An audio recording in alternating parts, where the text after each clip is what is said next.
Good afternoon.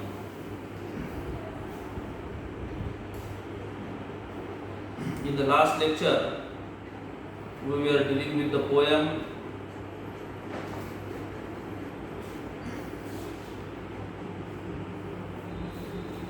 by Emily Dickinson.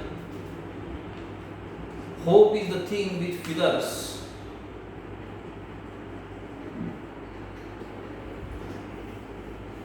Expectations, hope in the form of bird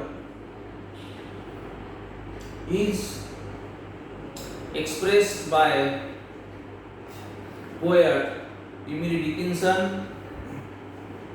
Now we have to move towards the questions, and the question may appear in examination like the theme of the poem or the central idea of the poem. Hope is the thing with feathers. The hope is the things with feathers. The poet has compared hope, an abstract thing, with a bird. There are some similarities between the two, although man must have hope. He is expected to observe a limit, but it does not happen. Because if one hope is fulfilled, more hopes takes birth, and there is no end to hopes. Hope is not expressed or told about it, so active in the mind. Human efforts are presented in gale and storm. Both are similar, but gale is pleasant and storm is destructive.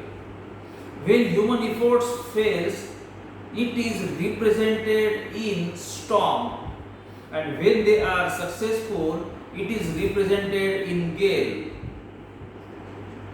They cause a similar effects on the bird. The bird's song is the sweetest in the gale, but it is sore in the storm. Similarly, when the hope is fulfilled, it is the sweetest moment for a man.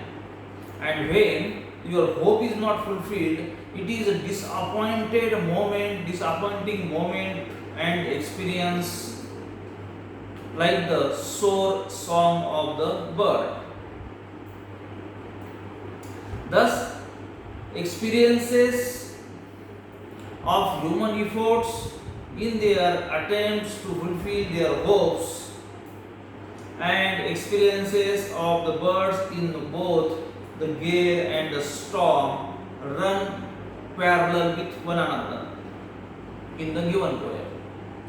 The words are and structure are the same, but they represent two meanings. This is the peculiar technique of Emily Dickinson. Just as a man is disheartened when he is disappointed, so the bird also feels abashed when in a storm its song turns sore. This is the line which is very important as far as the hope is concerned, or the theme of the poem, that is the hope, is concerned. When the person is disappointed, the bird also feels abashed when in the storm its song turns sore. And in the second stanza, the poet speaks about effect of hope. It keeps man warm, that in glad when the hope is fulfilled, or even cherishing hope makes one glad with warmth, expresses this scene. The poet says so many people have their hopes fulfilled or cherished it with which makes them glad. The song of the bird also gives pleasure to many people. It is implicit in warmth.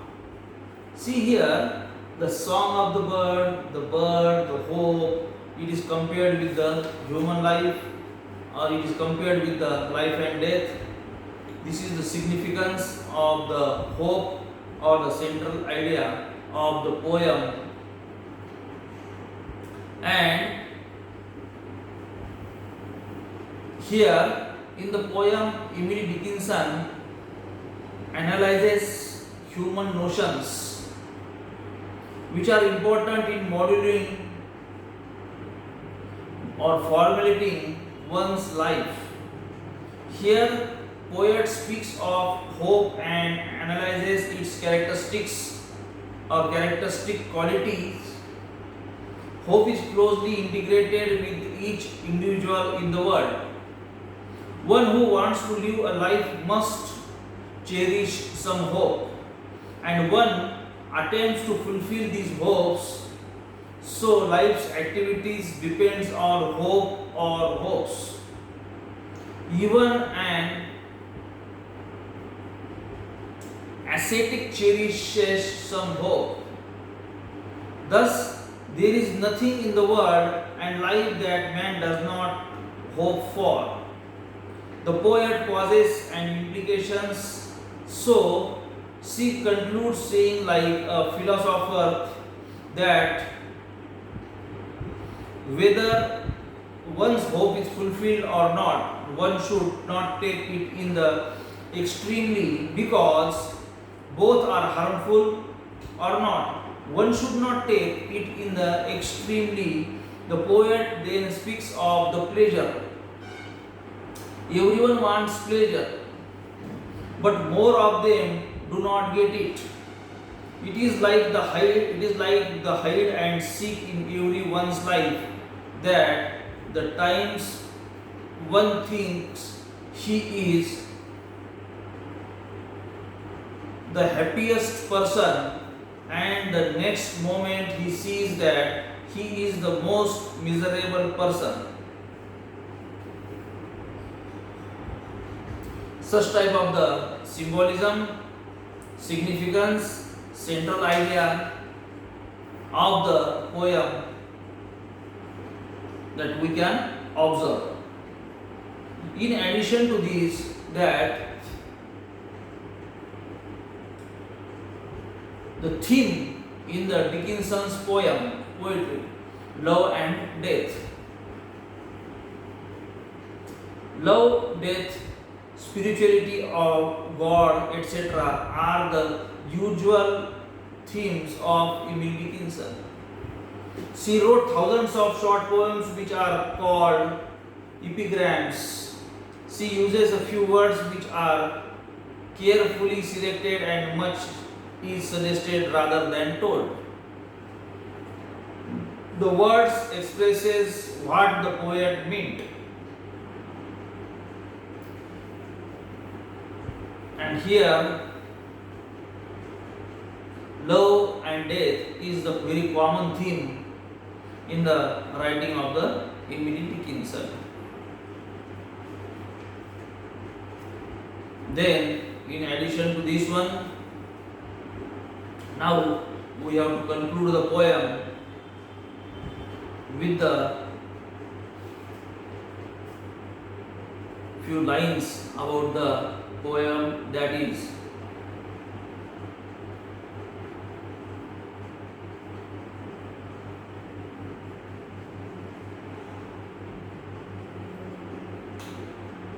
our desires, our expectations do not allow us to stop, to take rest, but always motivates us to work hard, to go on.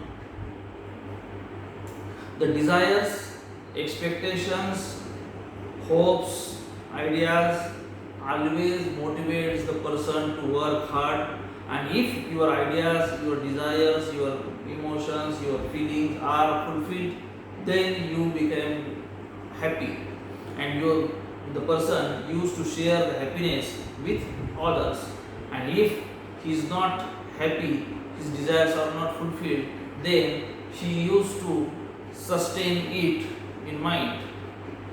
Such type of the thing, that is of the love, desire, expectations, hope is expressed in the poem.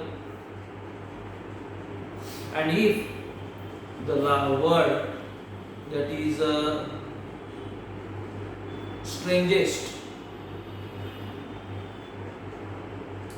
and on the strangest sea, yet never its extremely it asks a drum of me.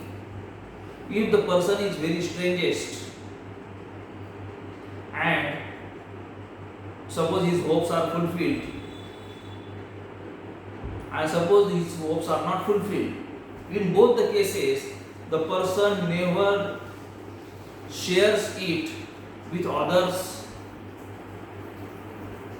Such type of the mentality, such type of the persons are also there in the society, and such persons never has nothing to do with the birds. They never feed the birds. Such type of the theme, symbolism, idea, style, and the central idea is there about the poem. Hope is the thing with feathers by American poetess Emily Dickinson. With this, I conclude the poem. Okay, thank you. Good day.